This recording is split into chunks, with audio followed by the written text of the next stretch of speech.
I am Judith Judson. Bishop Butler of Durham, who is he to me? I only know of him because I encountered an amiable lunatic named Dr. David White when I retired to Rochester and joined several discussion groups. Perhaps I joined these groups because for most of my life I had been involved in study of drawing, painting, and dance, disciplines in which the voice is not paramount. Most artists do not care to chat or dispute while engaged in their art. Most dance can lead to such shortness of breath that speech is not easy. And one of my mentors, the great choreographer Anthony Tudor, tells us that if he could state it, he need not dance it. Much of Dr. White's life interest has been tracing the influence of Bishop Butler as a moral theologian. He informed me some time ago that I had been allotted 2 15-minute spaces during the UNESCO International Philosophy Day. He had reserved some time in which he hoped to memorialize the influence of Dr. Butler, but in no way did he constrict us to direct reference to the bishop. Nonetheless, I was aware that this was his primary concern. I was, to use an inelegant but arresting expression, gobsmacked. What does a dancer have to say about a moral theologian whose works she has not read? Well, David handed me a selection of excerpts of that bishop's words. I duly read them. Dancers are good at taking direction, and was quite astonished. Although I have a master's degree, it was bestowed on me in my primary discipline, dance. I am a dance historian. I have not been formally trained in philosophy, rhetoric, or classical languages, and read such famous moralists as Plato and St. Augustine only in pursuit of arguments about my thesis, which discussed censorship in Western dance from ancient to modern times.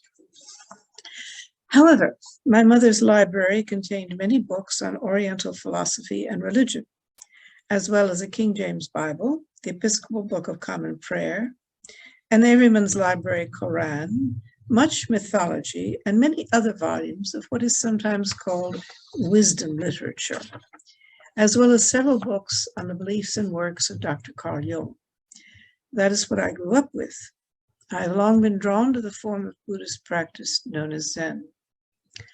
A lifelong friend gave me Heinrich Zimmer's Philosophies of India for my 17th birthday. In between ballet classes and my other life experiences, I squirreled away at much of this.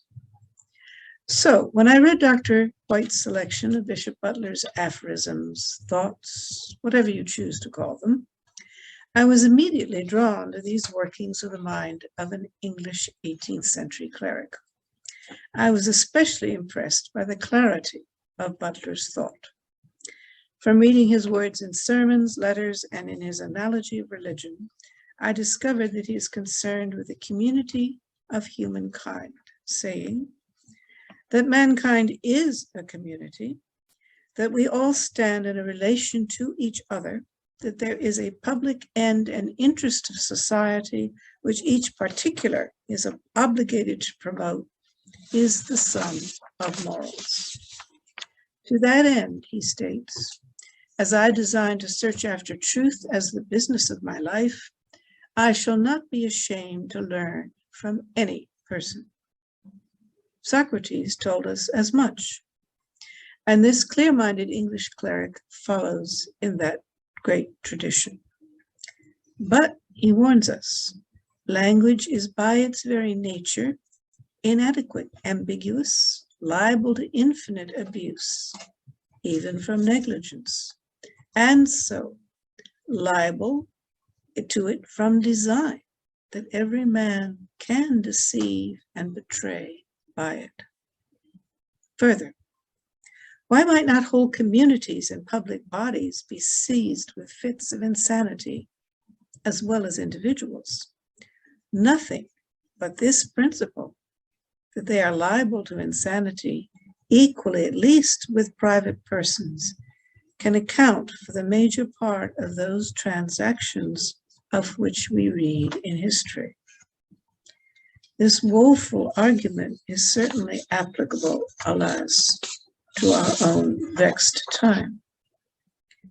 But his most famous statement, no ambiguity here, everything is what it is, and not another thing. As a longtime reader in Zen and Taoist thought, I was much struck by that simple statement. So, there are some of the good bishop's words. No dogma, no scary stuff about damnation and hell, just common sense.